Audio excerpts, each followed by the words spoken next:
Hi students, welcome to economy Venkatesh sir online classes. నేను మీ economy Venkatesh సార్ని. ఈరోజు అనగా ఈ రోజుకు సంబంధించినటువంటి కరెంట్ అఫైర్స్ అంశాలు కనుక మనం ఒకసారి పరిశీలిస్తే, ఆంధ్రప్రదేశ్ రాష్ట్రంలో ఉగాది రోజున జాబ్ క్యాలెండర్ విడుదలైంది. ఆ రోజు నుంచి చూసుకుంటే మనకి ఇప్పటికి ఒక నెల అయినట్టుగా భావించాలి. ఓకేనా? ఒక నెల పూర్తి అయిపోయినట్టుగా భావించి మన ప్రిపరేషన్ కొనసాగించాలి. Okay, right. ఈరోజు ఫస్ట్ టాపిక్ వచ్చేసి కరెంట్ అఫైర్స్ లో భాగంగా ఈరోజు ఫస్ట్ టాపిక్ వచ్చేసి ఖేలో ఇండియా ట్రైబల్ గేమ్స్.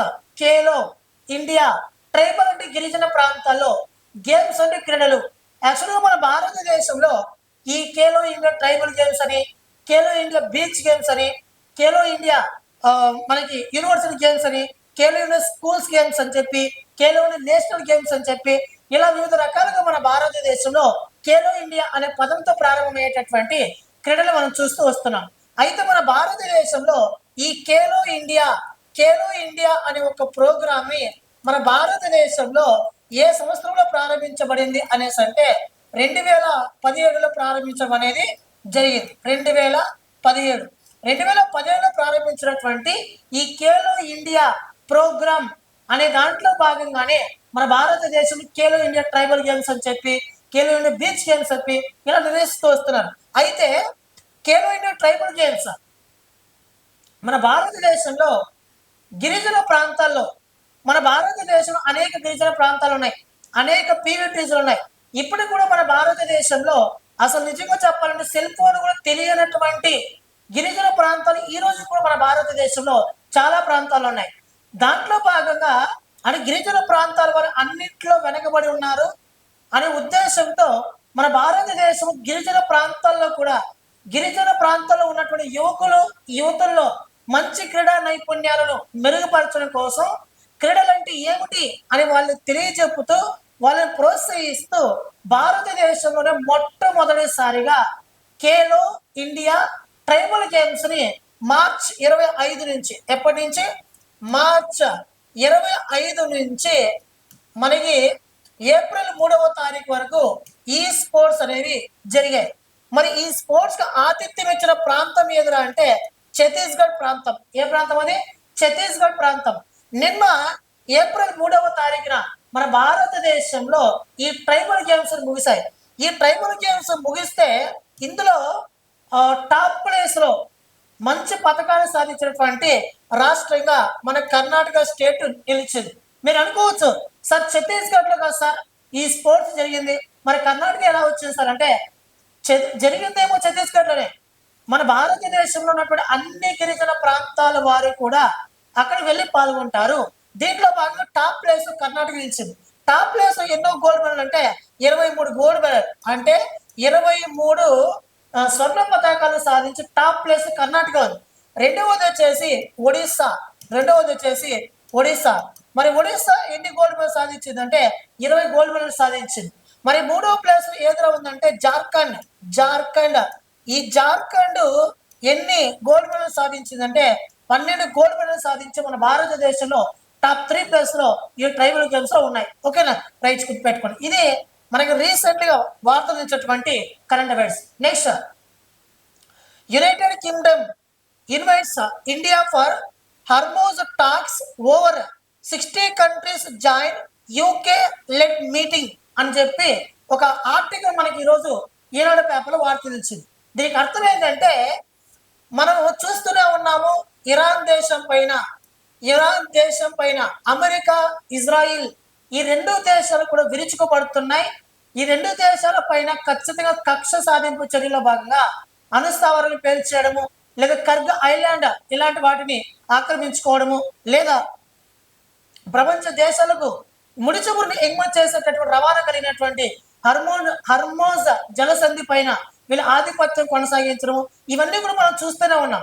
దీంట్లో భాగంగా ఇరాన్ దేశం పైన అమెరికా, ఇజ్రాయిల్ యుద్ధం జరుగుతున్న తరుణంలో ఒక ఆర్టికల్ వార్త నిలిచింది. ఏమనేసి అంటే, ఇరాన్ దేశం నుండి ముడి చమురు అనేది ప్రపంచ దేశాలకు ఎగుమతి అవుతుంది మిత్రమా. ఇరాన్ దేశం నుండి ప్రపంచ దేశాలకు ముడి చమురుని ఎగుమతి చేసేటప్పుడు ఒక ప్రధానమైనటువంటి ద్వారం, ఒక ప్రధానమైనటువంటి నేషనల్ హైవే లాంటిది ఏదిరా అంటే హర్మోజ్ జలసంధి. ఈ హర్మోజ్ జలసంధి గుండానే ఇరాన్ దేశం నుండి ముడి చమురు ప్రపంచ దేశాలకు నౌకలకు వెళ్ళేటటువంటి దారి.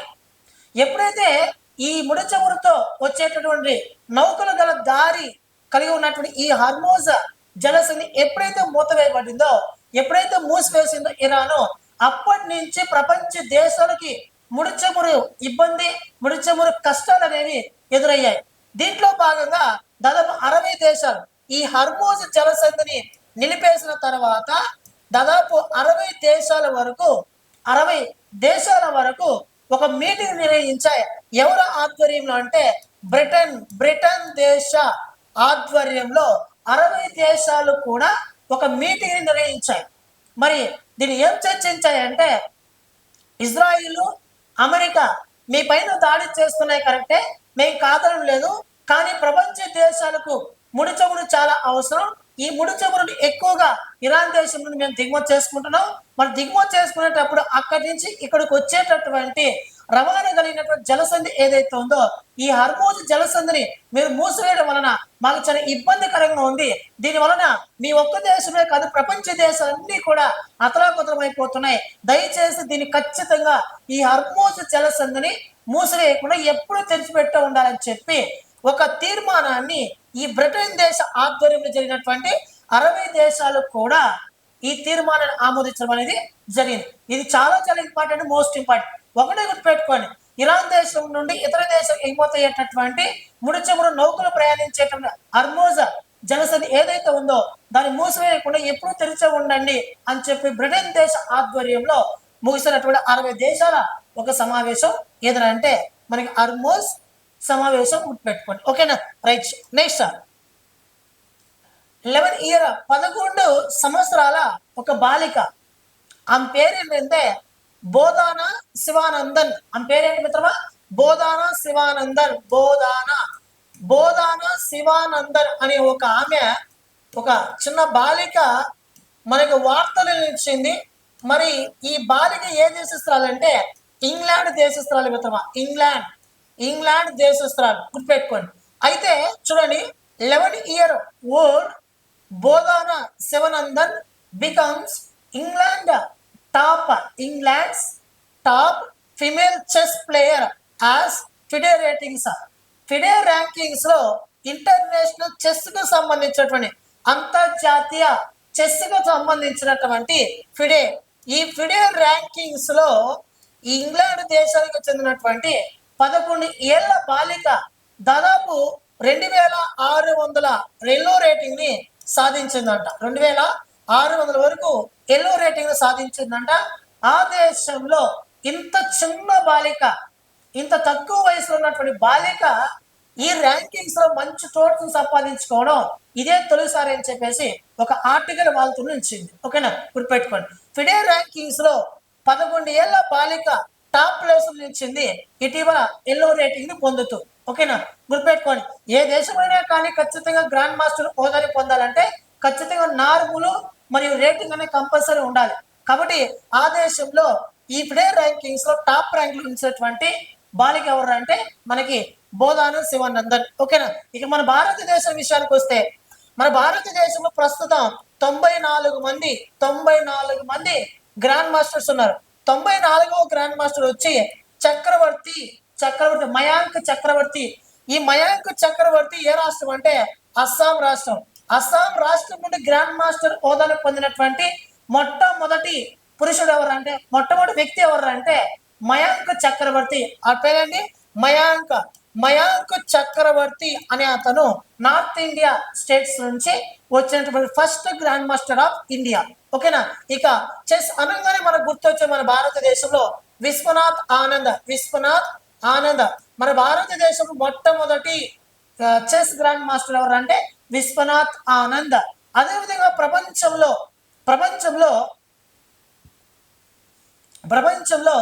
గ్రాండ్ మాస్టర్ హోదాను పొందినటువంటి మొట్టమొదటి అక్క తమ్ముడు ఎవరు అంటే ప్రజ్ఞానంద. ఎవరతను? ప్రజ్ఞానంద.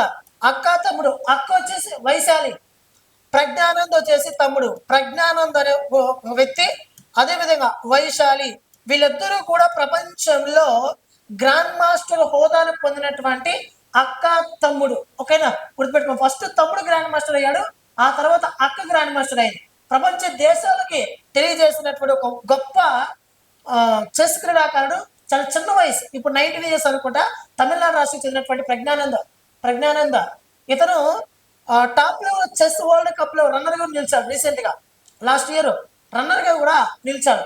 గుర్తుపెట్టుకొని, ఇంత చిన్న వయసులో చెస్ లో మంచి ప్రగతిని కనపరిచి ప్రపంచ చెస్ వరల్డ్ కప్ లో రన్నర్ అప్ గా కూడా ఇతను నిలవడం అనేది జరిగింది గతంలో. ఓకేనా, గుర్తుపెట్టుకోండి. నెక్స్ట్ మన ఆంధ్రప్రదేశ్ రాష్ట్ర విషయానికి వస్తే Dronavalli Harika chess grand master మహిళ అనమాట. ఓకేనా, రైట్. Next Myanmar. ఇక్కడ మీకు మయన్మార్ అంటేనే మీకు గుర్తు రావాల్సింది ఒక లేడీ. ఆమె పేరు ఏంటంటే ఆంగ్ సాన్ సూకీ అనే ఒక లేడీ మీకు గుర్తు రావాలా. ఎందుకనేసి అంటే మయన్మార్ దేశంలో అవినీతి కారణంగా ఆంగ్ సాన్ సూకీ ఆ దేశ అత్యున్నత న్యాయస్థానం విధించినటువంటి శిక్షను ఇప్పుడు కూడా అనుభవిస్తుంది. అంటే ఈమెను అరెస్ట్ చేశారు.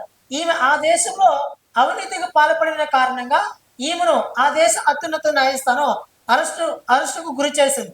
అయితే ఈమె పోయిన తర్వాత ఈమె మయన్మార్ దేశ ప్రధానమంత్రిగా బాధ్యతలు వెదుర్కొన్న తర్వాత ఇతను వచ్చారు. ఎవరు అతను? మింగ్ హాంగ్ హ్లయింగ్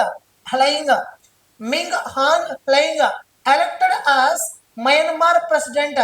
ఇటీవల మయన్మార్ దేశ అధ్యక్షుడిగా నియమింపబడినటువంటి ఒక మాజీ సైనికుడు.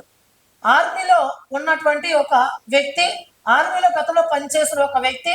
ఎవరు అనేసి అంటే మిన్ ఆంగ్ ఫ్లయింగ్ అనే ఒక వ్యక్తి మయన్మార్ దేశానికి ఇటీవల వార్తల్లో నిలిచాడు అధ్యక్షుడిగా. ఓకేనా, రైట్.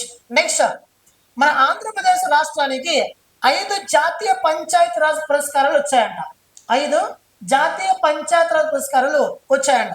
ఇక చూసినట్లయితే ఇక చూడండి, ఆంధ్రప్రదేశ్ పంచాయతీరాజ్ శాఖ 5 జాతీయ పురస్కారాలను దక్కించుకున్నది. ఇందులో 2 విభాగాల్లో ప్రథమ బహుమతి, ఒక విభాగంలో ద్వితీయ పురస్కారం, మరొక 2 విభాగాల్లో తృతీయ పురస్కారం సాధించింది. వైసీపీ హయాంలో 24వ స్థానంలో ఉన్నటువంటి ఏపీ ఇవాళ మన భారతదేశంలో నెంబర్ 1కి వచ్చినట్లు మన రాష్ట్ర అధికారులు తెలపడం అనేది జరిగింది. అంటే మన భారతదేశం పంచాయతీరాజ్ వ్యవస్థ అనేది అద్భుతమైనటువంటి ప్రగతిని కనబరుస్తుంది. భారతదేశంలో ఉన్నటువంటి అన్ని పంచాయతీలకెల్లా ఆంధ్రప్రదేశ్ రాష్ట్ర పంచాయతీ ప్రజలకు సేవలు అందించడంలో కావచ్చు, ప్రజలకు పరిపాలన అందించడంలో కావచ్చు, ప్రజలకు మంచి రక్షణ కల్పించడంలో కావచ్చు, మన భారతదేశ పంచాయతీ రాజ్ వ్యవస్థ ప్రత్యేకమైన స్థానాన్ని కలిగిందంట. గతంలో 24th ప్లేస్ లో ఉంటే మన భారతదేశంలో ఈ పంచాయతీరాజ్ శాఖ ఇప్పుడు మన భారతదేశం టాప్ లోకి వెళ్ళింది మన ఆంధ్రప్రదేశ్ పంచాయతీరాజ్ వ్యవస్థ. ఇక పంచాయతీరాజ్ అనగానే మనకు గుర్తు రావాల్సింది గుర్తుపెట్టుకోండి. ఇటీవల భారతదేశంలో కాదు, మన ఆంధ్రప్రదేశ్ రాష్ట్రంలో ఇటీవల మన ఆంధ్రప్రదేశ్ రాష్ట్రంలో అటవీ మరియు పర్యావరణ మరియు పంచాయతీరాజ్ శాఖ మంత్రి ఉప ముఖ్యమంత్రి పవన్ కళ్యాణ్ గారి ఆధ్వర్యంలో మన రాష్ట్ర సీఎం నారా చంద్రబాబు నాయుడు గారు పంచాయతీలు మామూలుగా 3 రకాలు ఉన్నాయి. పంచాయతీలు గతంలో 3 రకాలుగా ఉన్నాయి. ఈ పంచాయతీలు 3 రకాలుగా ఉన్నటువంటి ఈ పంచాయతీలను ఇటీవల రాష్ట్ర కేబినెట్ 4 పెంచింది. అంటే మన ఆంధ్రప్రదేశ్ రాష్ట్రంలో పంచాయతీ రకాలు గ్రేడ్ 1 పంచాయతీ ఉంది, అదేవిధంగా గ్రేడ్ 2 పంచాయతీ ఉంది, అదేవిధంగా గ్రేడ్ 3 పంచాయతీ ఉంది. మరి నూతనంగా ఏర్పాటు చేయబోతున్నటువంటి పంచాయతీ ఏది అంటే రూర్బన్ పంచాయతీని ఏర్పాటు చేస్తున్నారు. ఏది? రూర్బన్ పంచాయతీ ఏర్పాటు చేస్తున్నారు. ఈ రూర్బన్ పంచాయతీలు మన ఆంధ్రప్రదేశ్ రాష్ట్రంలో కొత్తగా 359 రూర్బన్ పంచాయతీలను ఏర్పాటు చేస్తున్నారు. మన ఆంధ్రప్రదేశ్ రాష్ట్రంలో మొత్తముగా 13,000కు పైగా మనకు పంచాయతీలు ఉన్నాయి. ఇక్కడ మన ఆంధ్రప్రదేశ్ 13,000కు పైగా ఉన్నటువంటి ఈ పంచాయతీల్లో 359 పంచాయతీలు రూర్బన్ పంచాయతీలు కొత్తగా ఏర్పాటు కానున్నాయంట. ఇది ఎప్పటి నుంచి అమల్లోకి వస్తుందంటే 2026 ఏప్రిల్ 24వ తారీఖున ఉన్నటువంటి స్పెషాలిటీ ఏంటంటే భారతదేశంలో జాతీయ పంచాయతీరాజ్ దినోత్సవం, నేషనల్ పంచాయతీ డే. ఆ రోజు నుంచి మన ఆంధ్రప్రదేశ్లో కొత్తగా ఏర్పాటు చేసినటువంటి రూర్బన్ పంచాయతీ అందుబాటులోకి తీసుకురానున్నాడు. ఈ రూర్బన్ పంచాయతీని ఎలా ఏర్పాటు చేస్తారంటే ఎలా ఏర్పాటు చేస్తారంటే 10,000 కంటే ఎక్కువ జనాభా కలిగి ఉండాలి. ఒక సంవత్సరంలో ఆ నగరం నుంచి 1,00,00,000 కంటే ఆదాయం ఎక్కువ వస్తున్నటువంటి ప్రాంతాన్ని మాత్రమే రూర్బన్ పంచాయతీగా ఏర్పాటు చేయబోతున్నారు. మరి రూర్బన్ పంచాయతీని మన ఆంధ్రప్రదేశ్ రాష్ట్రంలో ఏర్పాటు చేయడానికి గల కారణం ఏంటి అని అడిగితే పట్టణ ప్రాంతాల్లో ఉన్నటువంటి అన్ని మౌలిక సదుపాయాలు, పట్టణ ప్రాంతాల్లో ఉన్నటువంటి అన్ని సదుపాయాలను గ్రామీణ ప్రాంతాలకు విస్తరించి పట్టణ ప్రాంతంలో జరుగుతున్నటువంటి అభివృద్ధితో సమానంగా గ్రామీణ ప్రాంతానికి కూడా అభివృద్ధిని విస్తరించాలనే ఉద్దేశంతో ఆంధ్రప్రదేశ్ రాష్ట్ర ముఖ్యమంత్రి ఆధ్వర్యంలో ఈ పంచాయతీరాజ్ వ్యవస్థను ఇటీవల విస్తరించడం అనేది జరిగింది. ఇక ఆంధ్రప్రదేశ్ అనగానే మీకు చాలాసార్లు చెప్పాను, ఆంధ్రప్రదేశ్ దేంట్లో ఆయిల్ ఫామ్ లో ఫస్ట్ ప్లేస్, కోకో సాగులో ఫస్ట్ ప్లేస్, సూక్ష్మ సేద్యంలో ఫస్ట్ ప్లేస్. గుర్తుపెట్టుకోండి, ఆయిల్ ఫామ్ ను పండించడంలో టాప్ ప్లేస్ లో మన ఆంధ్రప్రదేశ్ ఉంది. కోకో అనే ఒక ఫ్రూట్ ని తయారు చేసినటువంటి రాష్ట్రంలో మన ఆంధ్రప్రదేశ్ ఫస్ట్ ప్లేస్ లో. దాంతో పాటు మనకి సూక్ష్మ సేద్యం, బిందు సేద్యం, డ్రిప్ ఇరిగేషన్ యూజ్ చేస్తూ మనకి దాని ఏమంటారు డ్రిప్ ఇరిగేషన్ యూజ్ చేస్తూ పంటను ఎక్కువగా పండిస్తున్న రాష్ట్రంలో మన ఆంధ్రప్రదేశ్ రాష్ట్రం ఫస్ట్ ప్లేస్ లో. దాంతో పాటు భారతదేశంలో యుకలిప్టస్ అనే ఒక తోటని అనేక రాష్ట్రాలు పండిస్తున్నా కూడా మన ఆంధ్రప్రదేశ్ రాష్ట్రం యుకలిప్టస్ అనే తోటలను మంచి ప్రగతిగా పండిస్తున్న కారణంగా దగ్గరలోనే కేంద్ర ప్రభుత్వం దాని పేరేంటి ప్రమాణ అనే ఒక సర్టిఫికేట్ కూడా మన ఆంధ్రప్రదేశ్ యూకలిప్టస్ తోటలకు జారీ చేయనున్నారు. అంటే కేంద్ర ప్రభుత్వం నుండి ప్రమాణ అనే సర్టిఫికేట్ ను పొందినటువంటి మొట్టమొదటి స్టేట్ గా మన ఆంధ్రప్రదేశ్ రాష్ట్రం అవతరించనున్నది దగ్గరలోనే. ఓకేనా, రైట్. నెక్స్ట్ ఒక సమిట్ అనుకోవచ్చు. ఆ సమిట్ ఏదైనా అంటే చూడండి, ఇండియా ఫార్మా మీకు అందరూ కూడా తెలుసున్నదే. ఫార్మా అంటే ఏంది మిత్రమా? ఫార్మా అంటే మందులు మాత్రలు, ఇంతనా?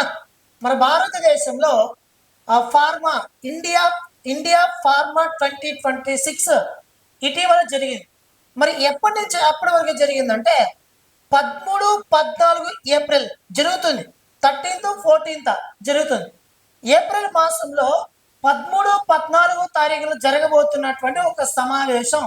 ఏ సమావేశం అంటే మనకి ఇండియా ఫార్మా 2026 ఈ సదస్సుల దగ్గరలో మన ఆంధ్రప్రదేశ్ మన భారతదేశంలో నిర్వహించున్నారు. మరి ఇది ఎక్కడ జరుగుతుంది అనేసి అంటే ఫెడరేషన్ హౌస్ న్యూఢిల్లీలో జరుగుతుంది. న్యూఢిల్లీలో ఫెడరేషన్ హౌస్ అనే ఒక ప్రాంతంలో ఇది జరగబోతున్నది. తేదీలు ఎప్పుడు అంటే 13-14 తేదీలో ఇది జరగబోతున్నది. మరి ఇండియా ఫార్మా 2026 అనే ఒక చిన్న సదస్సు జరగబోతున్నది. దీని ప్రధాన ఉద్దేశం ఏంటంటే భారతదేశంలో చాలా మంది ఇప్పుడు తెలిసిందే కదా, ఈ సమాజంలో చాలా మంది మందులు మాత్రలకు ఎక్కువ అలవాటు పడ్డారు. ఎందుకనేసి అంటే మనం తీసుకున్నటువంటి ఆహారం అలాంటిది. 50 సంవత్సరాలు 40 సంవత్సరాలు అవ్వగానే మనకి ఏదో ఒక ప్రాబ్లం వచ్చి ఈరోజు టాబ్లెట్స్ ఎక్కువగా వాడుతున్నారు. అయితే భారతదేశంలో ఎక్కువగా ఫార్మాస్యూటికల్స్ కంపెనీలు ఉన్నాయి కదా. ఈ ఫార్మాస్యూటికల్ కంపెనీలు తయారు చేసిన ప్రోడక్ట్స్ అన్ని కూడా నాణ్యతగా ఉండాలి, అదేవిధంగా ప్రజలకు ఆరోగ్యవంతంగా ఉండాలి. ఆ టాబ్లెట్ వాడుకుని కూడా ఆరోగ్యవంతంగా ఉండాలి, ఎవరు కూడా సైడ్ ఎఫెక్ట్స్ గురవ్వకుండా ఉండాలని చెప్పేసి భారతదేశంలో ఫార్మాస్యూటికల్ కంపెనీలకు ఒక దిశానిర్దేశాన్ని ఇచ్చేటటువంటి ఒక సదస్సు అని చెప్పొచ్చు. ఓకేనా, రైట్. దీనికి థీమ్ ఏంటంటే discover in India leapfrogging life sciences innovation. గుర్తుపెట్టుకోండి, theme is the most important. Telugu translate చేయొద్దు. Discover in India leapfrogging life sciences innovation. ఓకేనా, right. Next energy statistics India 2026. దీన్ని విడుదల చేసినటువంటి సంస్థ ఏదైనా అంటే national statistical office, ministry of statistic programme implementation ఆధ్వర్యంలో పనిచేస్తున్నటువంటి ఎన్ఎస్ఓ ఈ ఎనర్జీ స్టాటిస్టిక్స్ ఇండియా 2026 అనే ఒక నివేదికను విడుదల చేసింది. మరి ఎనర్జీ అంటే ఏం మిత్రమా? వనరులు. ఏ వనరులు? పునరుత్పాదక శక్తి వనరులు. ఓకేనా, నెక్స్ట్ స్టాటిస్టిక్స్ అంటే ఏమి? దానికి సంబంధించిన గణాంకాలు. రిపోర్ట్ 2026 2026 సంవత్సరంలో విడుదలైంది. కానీ రిపోర్ట్ దేనికి సంబంధించిందంటే 2024-25 2024-25లో మన భారతదేశం పునరుత్పాదక వనరులు శక్తి వనరులు ఏ విధంగా ఉన్నాయని చెప్పేసి ఒక నివేదికను విడుదల చేసింది ఎన్ఎస్ఓ. చూడండి, India economy depicted a healthy expansion in total primary energy supply. Total primary energy supply అంటే టోటల్ ప్రైమరీ అంటే మొత్తం ప్రాథమిక ఎనర్జీ అంటే పునరుత్పాదక సప్లై అన్నమాట. టోటల్ ప్రైమరీ ఎనర్జీ సప్లై ఈ 2024-25 సంవత్సరంలో 2.95% వృద్ధితో 2.95% వృద్ధితో భారతదేశం మొత్తం ఎనర్జీ సోర్సెస్ అన్ని పునరుత్పాదక వనరులు లేదా శక్తి వనరులు అన్నట్టు థర్మల్, విండ్ ఇవన్నీ మొత్తం కలిపి వచ్చేసి 9,32,816 కిలో టన్స్ ఆఫ్ ఎనర్జీ మన భారతదేశంలో 2024-25 మనకు ఉత్పత్తి అయిందంట. ఓకేనా. ఇక పునరుత్పాదక వనరులు అనగానే మీకు గుర్తు రావాల్సింది wind power, solar power, hydrogen. మన భారతదేశంలో విండ్ పవర్ అనగానే గుర్తొచ్చేది ఎక్కువగా మన స్టేట్ గుర్తొస్తుంది. ఓకేనా. అదేవిధంగా సోలార్ పవర్, సోలార్ ఎక్కువగా ఉత్పత్తి చేస్తున్నటువంటి మనకి రాష్ట్రాలలో రాజస్థాన్ ఫస్ట్ ప్లేస్ లో ఉంది. గుర్తుపెట్టుకోండి, చాలా చాలా ఇంపార్టెంట్. ఓకేనా. రైట్. నెక్స్ట్, వ్యవసాయ వ్యర్థాలతో రోడ్లు వేసేందుకు బయోబిటుమిన్ అనే ఒక తారుని తయారు చేస్తారు. ప్రపంచంలో బయోబిటుమిన్ తయారు చేసిన మొట్టమొదటి కంట్రీ ఏదంటే మన భారతదేశమే. మరి ఈ బయోబిటుమిన్ అంటే ఏంటంటే చూడండి, మన భారతదేశంలో పంట వ్యర్థాల వలన విపరీతంగా కాలుష్యం పెరిగిపోతూ వస్తున్నాయి.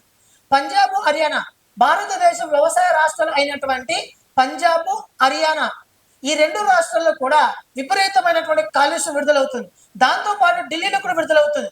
పంట వ్యర్థాల వలన ఎక్కువగా కాలుష్యం కారకమైనటువంటి రాష్ట్రాలు ఎవరంటే ఢిల్లీ, పంజాబ్, హర్యానా. ఓకేనా. భారతదేశం ఈ పంట వ్యర్థాల వలన విపరీతంగా కాలుష్యం పెరిగిపోతున్న కారణం వలన ఆ పంట వ్యర్థాలను తగలబెట్టకుండా ఆ పంట వ్యర్థాలతో బయోబిటుమిన్ తయారు చేసి ఆ బయోబిటుమిన్ మళ్ళీ ప్రాసెస్ చేసి ఆ కొత్త తారును ఉత్పత్తి చేసి రోడ్లు వేస్తారంట. ఈ విధంగా అన్నమాట. ఓకేనా. అంటే మన భారతదేశంలో వ్యవసాయ పంట వ్యర్థాలతో వేస్టేజ్ మెటీరియల్తో ఈ బయోబిటుమిన్ అనే దానిని తయారు చేసి దీన్ని కొంత మార్కెట్ చేసి ప్రాసెస్ చేసి ఆ పర్యావరణానికి హాని కలిగించినటువంటి కాలుష్యానికి కారకం కానటువంటి తారుని ఉత్పత్తి చేస్తారనమాట. ఓకేనా. ఇది గుర్తుపెట్టుకోండి. రైట్. నెక్స్ట్, ఇక చివరి టాపిక్ వచ్చేసి పిఎం కుసుమ్ అనే ఒక పథకాన్ని 2027 మార్చి 31 వరకు పొడిగించడం అనేది జరిగింది. చూడండి, ఇక్కడ పిఎం కుసుమ్ అంటే ఏంటంటే పిఎం కిసాన్ ఊర్జా సురక్ష సురక్ష ఇవం ఉత్తమ మహాభియాన్ అనే పథకం పిఎం కుసుమ్. ఓకేనా. దీనిని 2019 మార్చిలో తీసుకొచ్చారు. ఈ పథకాన్ని 2019 మార్చిలో తీసుకొచ్చినప్పుడు ఈ పథకాన్ని 2027 మార్చి చివరి వరకు పొడిగించారు. మరి పిఎం కుసుమ్ యొక్క పథకం ఉద్దేశం ఏంటంటే భారతదేశంలో పంపు సెట్లను వాడుతున్న రైతులు ఎవరైతే ఉన్నారో ఆ రైతులకు పంపు సెట్లను విద్యుత్ ద్వారా కాకుండా సోలార్ పవర్ ద్వారా ఏర్పాటు చేసుకోవచ్చు. ఎవరైతే ఈ సోలార్ పవర్ ద్వారా సోలార్ ప్యానెల్స్ ద్వారా పంపు సెట్లను ఏర్పాటు చేసుకుంటారు. చూడండి, ఇక్కడ ఇది సోలార్ విద్యుత్ అన్నమాట. దీని ద్వారా ఇక్కడ మనకి ఏమొస్తుంది, మొత్తం వాటర్ వస్తుంది. సోలార్ పంపు సెట్లను ఏ రైతైతే అమర్చుకుంటాడో ఆ రైతుకి 60% సబ్సిడీని అందిస్తుంది గవర్నమెంట్. 60% సబ్సిడీని అందిస్తుంది. దాంతోపాటు మనకి ఎక్కడైనా వాళ్ళకి ఖాళీ ప్లేస్ ఉంటే అక్కడ సోలార్ ప్యానెల్స్ ఏర్పాటు చేసి ఆ సోలార్ ప్యానెల్స్ ద్వారా ఆదాయాన్ని సృష్టించే పథకమే పిఎం కుసుమ్ పథకం. ఓకేనా. ఇది మిత్రమా ఈరోజు వార్తలు ఇచ్చేటువంటి కరెంట్ అఫైర్స్. థ్యాంక్ యూ మిత్రమా. Thank you so much.